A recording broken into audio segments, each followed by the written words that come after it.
Hello বন্ধুরা, বিকেলবেলা চলে এলাম পকোড়া নিয়ে। চিকেন পকোড়া হয়েছে এই যে, আর মা করেছে। আর কেমন হয়েছে টেস্ট করে দেখি।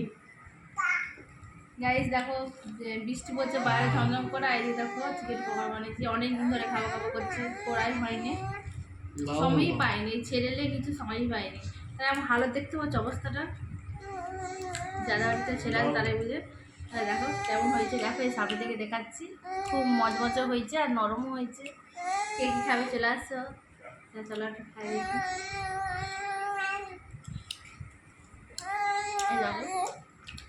চিকেনগুলো পুরো নরম হয়ে গেছে ভিতরে, শুনে খেতে দেবে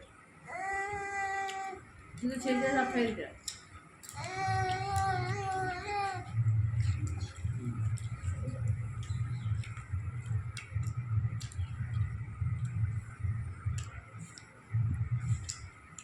আবার বৃষ্টি হচ্ছে, তোমরা অবশ্যই কমেন্টে জানাবে। Bye bye.